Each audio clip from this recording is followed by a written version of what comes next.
So right now, you're in the right room at the right time. You are going to get to hear from Dwayne McDaniel on his session topic, long-lived, short-lived credentials, auto-rotating secrets at scale. So with no further ado, Dwayne McDaniel, give him a round of applause, folks, and we'll give him our time and attention. Thanks, everybody. I have way too many slides, so we're going to go really fast. Hopefully we'll have time for questions, but I doubt it. But I'm happy to talk to anybody afterward. So really quick, again, don't have a lot of time. Who in this room considers himself working in DevOps? I see a few hands. Anybody here in security? I think everybody's hand should go up because we're all on the security team, whether you know it or not. Is anybody here actually on call? Like they're waiting for the page? Good job. Yeah, seriously, like, give yourself a round of applause, everybody. And who, when they got that call, had to go rotate at least one secret during an incident? Anybody? Oh, I see a couple hands. Okay. Anybody do this ever, where they have to rotate 5,000 secrets at once because they worked at Cloudflare and this happened to them? And I'm not picking on Cloudflare here. Just to be clear, this was a very specific, complex situation. But still, at the end of the day, they said, hey, okay, because attackers got into Okta and because they used those credentials to break into our stuff at Cloudflare, we did the right thing. And to protect everybody, we rotated all of our secrets. That doesn't sound like a good day to me. That sounds like a pretty bad day at the office. Before I go any further, I'm Dwayne. I live in Chicago. I've been doing developer advocacy since 2016. These days I work for GitGuardian. I have stickers. If you didn't come to our booth and get stickers, I have them. We also had a booth here, so I'm not going to do a whole sales pitch about what we do at GitGuardian, but I will pitch the Security Repo podcast. It's a podcast about security. We've had Jason Haddix on, Tanya Janka, all sorts of amazing guests, and we have a lot more coming. Find me out there on social media, and if you want to talk about rock and roll, I love rock and roll.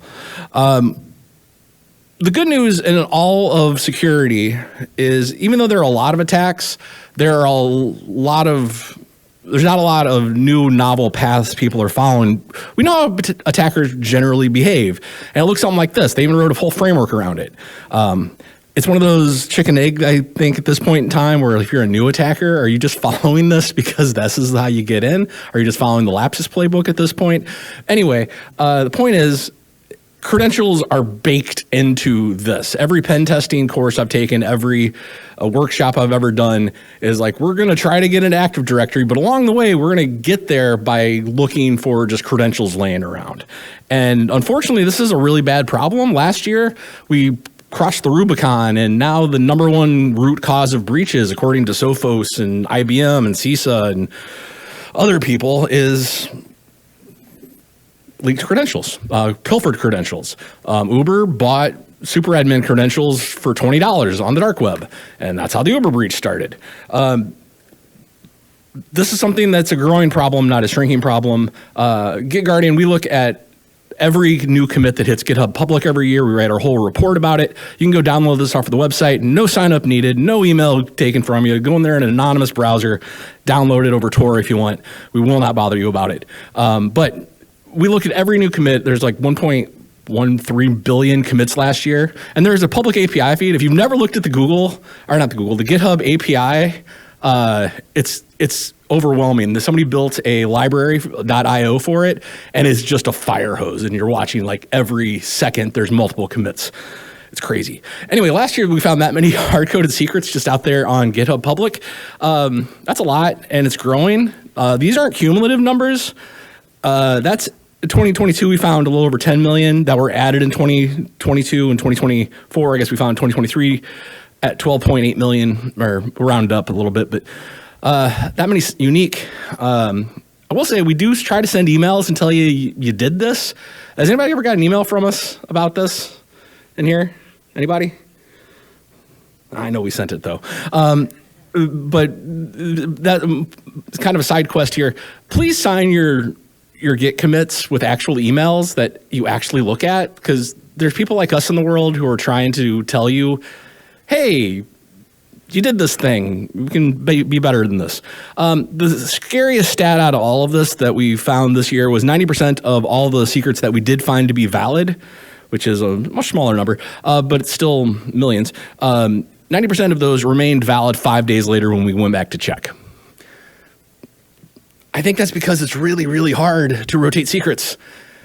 Otherwise, we do it a lot more often. But attackers know this as well, just like they know the MITRE and the Lapsus playbooks.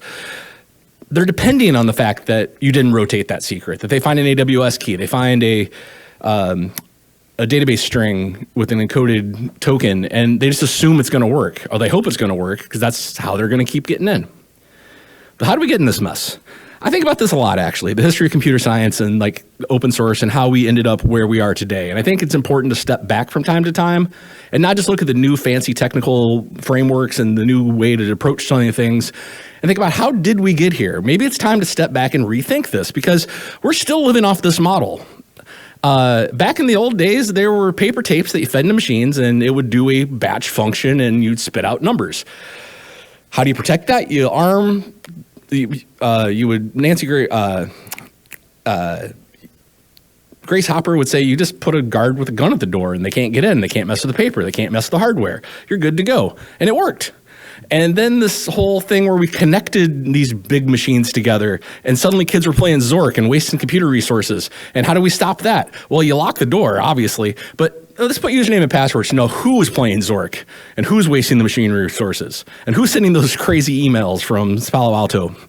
And then this thing happened where everyone in the entire world has a microcomputer in their house. And they can get on this thing called the World Wide Web, and they can use HTML to build wonderful, wonderful, beautiful websites. Or not. But how do we secure that? Well, username and passwords worked before. Let's use that again. How do we stop the people from intercepting and messing with those messages? Well, we can lock those, kind of like we lock the doors. That's TLS, SSL. And it works. And then this happened. And I'm not picking on Click IT. I just shout out to them for making this picture so I didn't have to recreate this picture. And they were just one of thousands of DevOps pictures I found online. But we got to this stage and said, okay, what worked before? Cool, we use keys. Keys worked. SSH keys worked. And then we got to here. 2022, I think this is definitely an outdated number now. But in 2022, CyberArk looked into it and they're like, yeah, it's 45-1 machine resources to humans. And we keep having this conversation about authorization and in the same breath trying to address the human being and the machine. And it's clear that we need to step back and think, well, we're going to authenticate humans. We're going to authorize humans. Machines are something different, though. What got us to this point in history is not going to take us further. But I also know that we can't just rip and replace. There's a medium ground that we're going to have to live through and waddle through the muck before we get to that golden promised land where it's short-lived certificates all the way. So first, we've been doing this and keep doing it. If you are working in your company, I talked to someone here who's been slowly eliminating their hard-coded credentials for humans and replacing it with IAM rules, and that's the right approach. If you can eliminate a credential, use roles, responsibilities. If a human is involved, it's time to MFA. If you don't, it's time. I got two of these, and if you can't see, or for the camera, I got a UV key and a Titan key. They go to different things, but I rely on these. This is how I log into things like this machine and do my work. I think it's a good idea. They're not that expensive, and you can do a lot of really cool things with them. You can get into your house with them if you really want. And then there's this last one of like, well, we have all these credentials laying around, and we can't replace the fact that the credential exists. Maybe it's time we just auto-rotate them. And it's really simple. All you got to do is gather all your secrets into one cohesive secret manager, and then set an auto-rotation policy. That's all you got to do.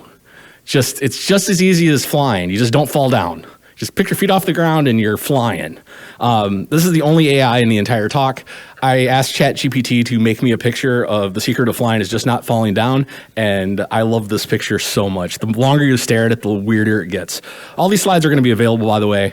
I'm going to mention some links. Actually, all the links that reference material that I've been talking about is all in the speaker notes. I think it clutters the screen to put it on screen. And again, you'll get the slides and look at it. So how do we actually do this? Caution before we go any further. I didn't know where to put this slide because at the end it's too late. Don't get the idea like, hey, yes, let's go do this. and then go burn yourself out. This is true of any technology you ever adopt, whether it's secrets management, secrets rotation, secret discovery, remediation, anything. Just don't boil the ocean. You will burn yourself out. The best advice I ever got in security was you will drown if you try to understand all of security. Focus on one thing, and slowly everything will reveal itself. And that's been very true in my life. So how do we do it? We do it bird by bird. If you've never read this book, this is your reading assignment for me. Go read this book. It's beautiful. It's wonderful. It's magical. How do you write a book about birds? You go bird by bird. It's that simple. So how do we handle our secrets? Secret by secret. And if we take it step by step, we're going to get somewhere. And it's going to be better than where we're at now. Can't guarantee it's going to solve all your problems. I'm not here selling you a dream. I'm selling you there's an improvement path we can take. But you're going to have to make a plan. Like anything else in life, you're going to have to make a plan if you're going to make it happen. So first, you got to figure out who owns it. And if you can't answer the question, who owns Active Directory in your organization, then you can't answer this question, because no one can own this approach, because no one owns identity in your company. Who owns identity in your company? If you have a solid answer, then that's the person to have the next conversation with. Are you mature enough to actually do this? Whatever it is you're going to do, whatever we're talking about here, what are the other plans? Sometimes you got to crawl before you can walk, and you got to walk before you can sprint. Just know that. That link goes to a secret management maturity model that we built at GetGuardian that shows like this path that we've seen companies go through from no security to everything's automated and it's beautiful and auto scanning happens everywhere all at once. It's possible. So figure out where you're at in that path and figure out your next steps, even if it's not what I'm talking about for the rest of this talk. You really have to talk to your developers. So the DevOps people in the room, you already know what I'm talking about. You can't just throw a new approach for the entire team. Devs work the way they work because it works. Go and say, you got to do this isn't their traditional way of doing what worked, and what works gets them paid. Keep that in mind. And lastly, you have to have that conversation seriously. How do you find all your existing secrets? But we'll get back to that one in a minute. That's the easiest one to solve. Because if you don't have the first one, you can't get executive buy-in to do any of this stuff. So let's go back to my two-part plan. Again, very simple plan. Gather all your secrets into one secrets manager. What do I mean by that? Well, here is a very specific, true architecture diagram of how these things work. Forgive my Photoshop skills, or my Google Slide skills. Basically, it's a place where people can put their secrets. Specifically, developers and DevOps folks can put their secrets. By secret, I mean credentials. Anything that unlocks or locks data, encrypts data, or gives access to another system. That's how I'm defining secret here. So that's what you stuff in a secret manager. You can stuff other things in a secret manager. I once went to a talk about why can't we store our website config inside a vault? And he made a really compelling argument. And then he got to the end and said, this is a joke. But still, you can store anything in vault. But instead of hard coding your credentials in your code or using env files or config files that are in plain text, the secret manager stores and, very importantly, encrypts the data, gives you a way to reach that at runtime in a safe way, transport it safely across the wire, and only run it when you absolutely need it in whatever service it is. Oh, I have a slide that says all that. Very importantly, it also works across your environments. If your secret manager doesn't work across all your environments, you don't have a secret manager. You have a secret management idea going on. If you have 5 versions of Vault systems, you're going to struggle with the rest of this. So that's before anything else. Walk before you can crawl, or crawl before you can walk. Centralized reporting is key. If you don't have logs, you ain't got nothing. Logs are the secret to life, I think. Boring as they are, you can grep them, and grep is magic. And it's got to be easy enough for a developer to not fight back against you and say, I can't do it this way. This is terrible.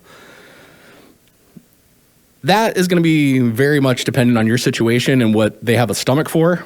But it's getting easier, I think. It's never been easier to implement a secret manager, especially if you are all in on one cloud provider.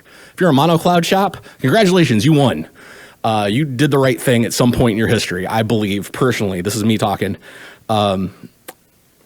Because all of the big 3 providers give you a way to do this. It's Secret Manager, and Azure Key Vault. I like Azure Key Vault's documentation better than like the other two, but that's not because it's better. I think it's me personally. Anyway, just go use that one and you're done. And you can go home and feel good about yourself. If you are like 99.999% of the rest of humanity, your stuff is all over the place. You're on-prem, you're in a mix, you're using every service that ever came out in the last 20 years because you have 15 CIOs over that time.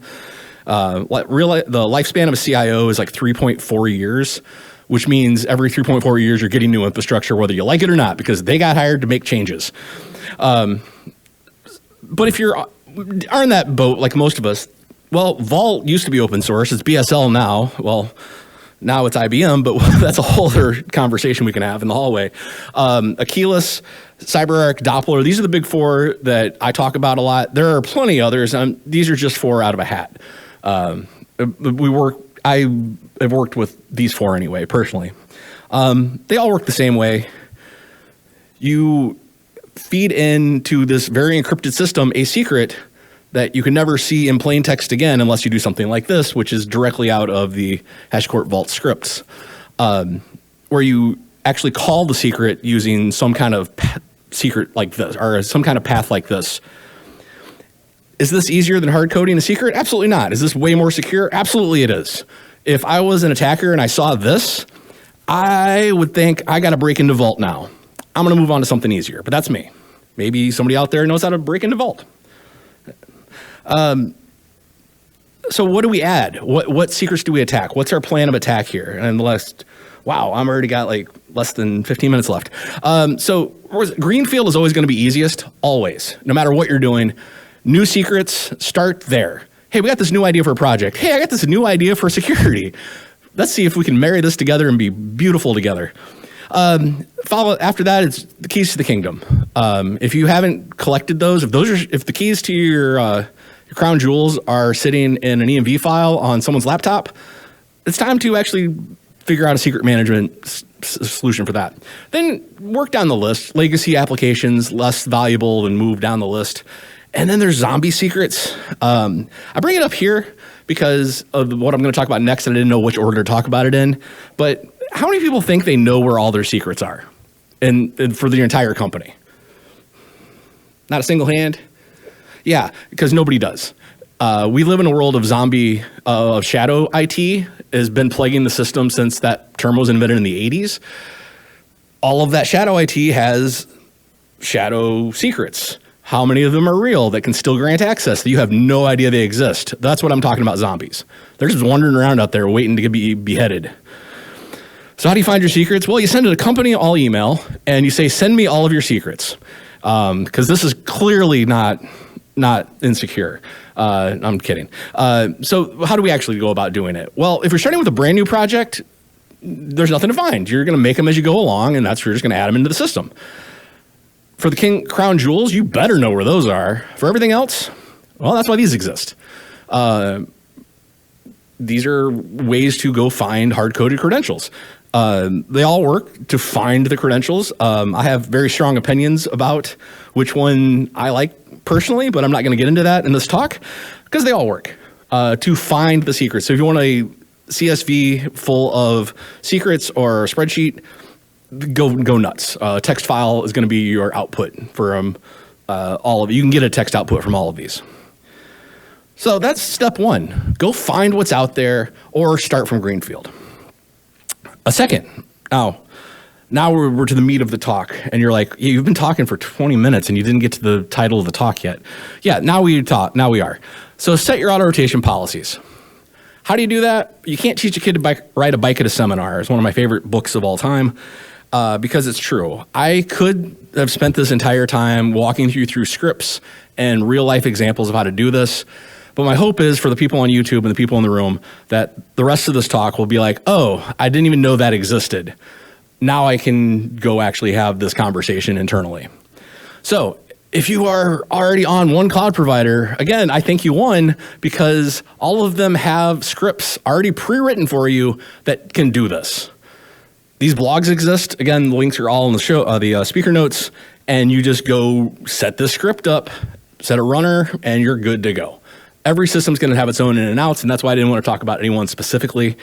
But they all basically do this. Create a new secret. Some of the scripts I see say test the secret, some say don't. I think it's a good idea to say test it. 2, swap the new secret for the existing one in your secret manager.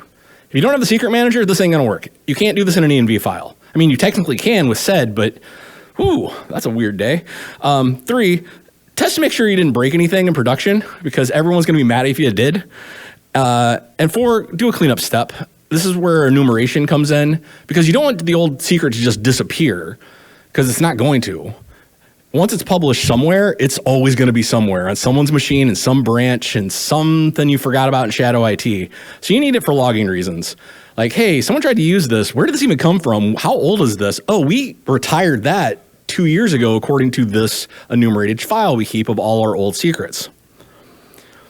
So AWS Secret Manager Rotation Lambdas, one of the many places I read.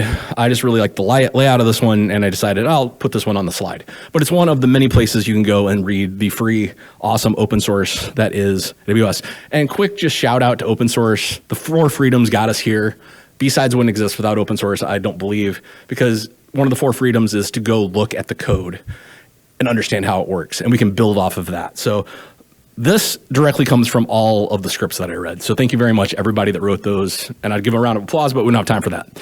All right. So what about all the rest of people existing in the world that have multiple clouds and multiple on-prem and a giant mix of things? Well, you still gather everything in one place, and then you find out what's rotatable. Not every API allows you to do this. And this is where the rubber meets the road, and where I'm not saying you can do this tomorrow with everything you own. It's a journey. Start with the big guys, the big companies, CircleCI, Slack. They document how to do this pretty well.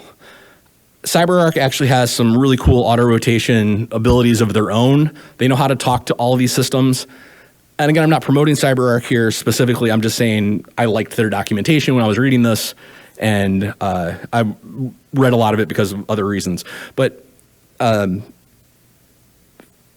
out how you can rotate that other system's key. Probably just an API call in most cases. Almost everything can do that. If you're working with a system that can't, that's a feature request right there. That feature request probably is already open. It just needs another upvote. So go do that. Again, how do you build that script? The exact same way. Except instead of just calling AWS internal or Google Cloud internal, now you're calling whatever service internal. If you want to get really fancy, and this is one of the reasons I've been reading CyberArk documentation so hard, we actually built a collaboration with them. It's open source, Brimstone as we call it. The full URL for the GitHub repo is in the speaker notes, which I will share. But basically, let's marry the finding of the secret with the auto rotation of the secret, and just make that one big old system with a bunch of hops. I personally think that's a lot of hops.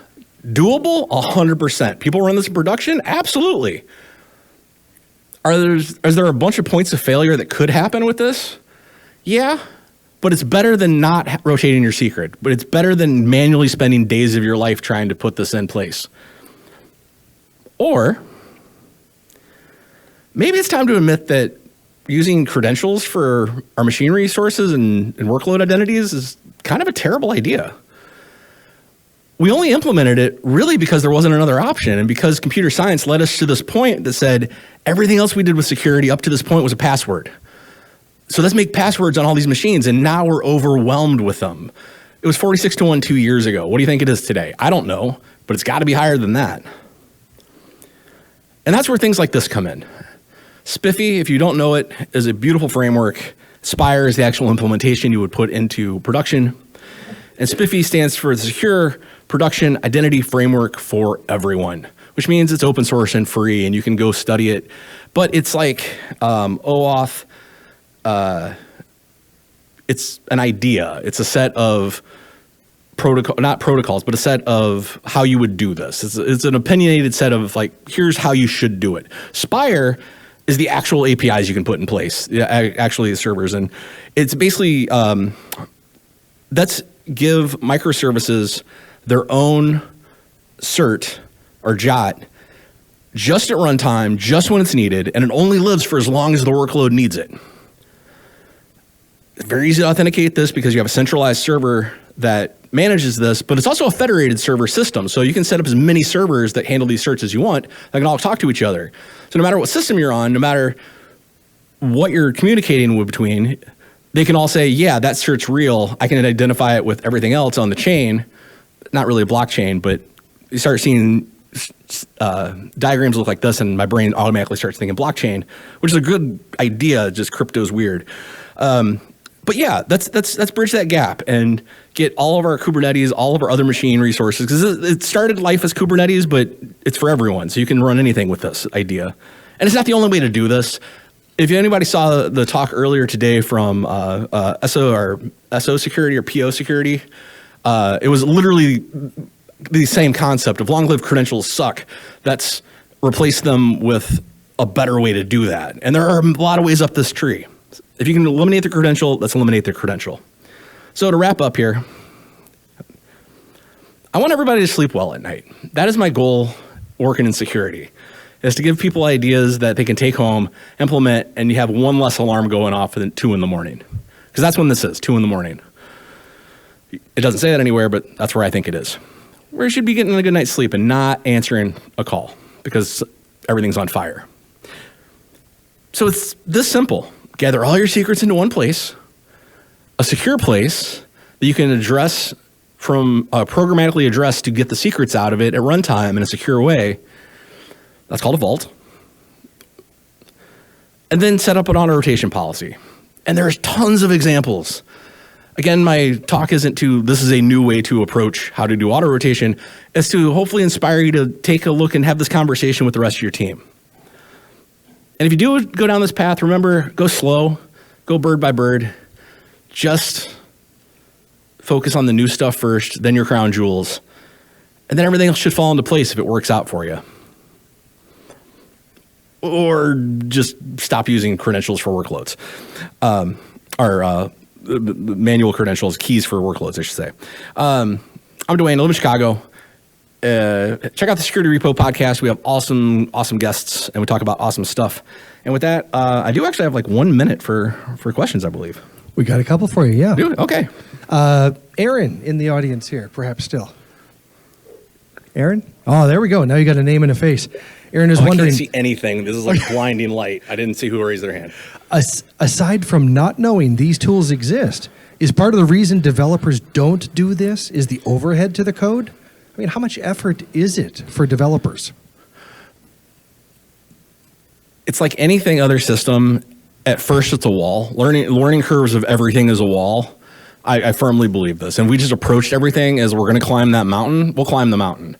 If we approach it like it's not as easy as hard coding secrets, therefore we shouldn't do it, we're in the wrong industry because, wow, we're never going to fix anything if we have that attitude. We'll never put MFA. We'll never start using YubiKeys.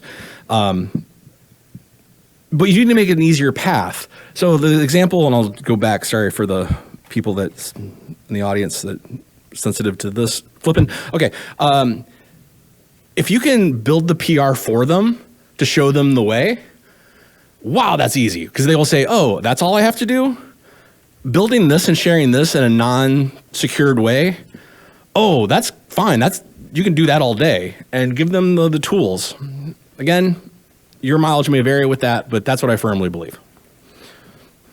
And one last question here, and you just mentioned it again. YubiKey. Yeah. You actually are utilizing it to unlock your Mac there in front of you. Is this a feature that's natively supported by Mac OS? Does this decrypt storage, aka the file vault? That's a great question. You can set it up to. I actually, on this M2, I said I get into my machine. I meant I get into my home machine, my Linux box with it. This I actually use the biometric, which is a hard-coded or hardware-based solution that I firmly trust. But it's how I get into my Google accounts. It's how I get into other accounts I'm not going to say on a YouTube video because I don't want people to know all the services I use. But in my Google accounts, I can't get into without that and, yeah, some other stuff. So okay. Well, thank you, folks. Dwayne McDaniel. Thanks, everybody.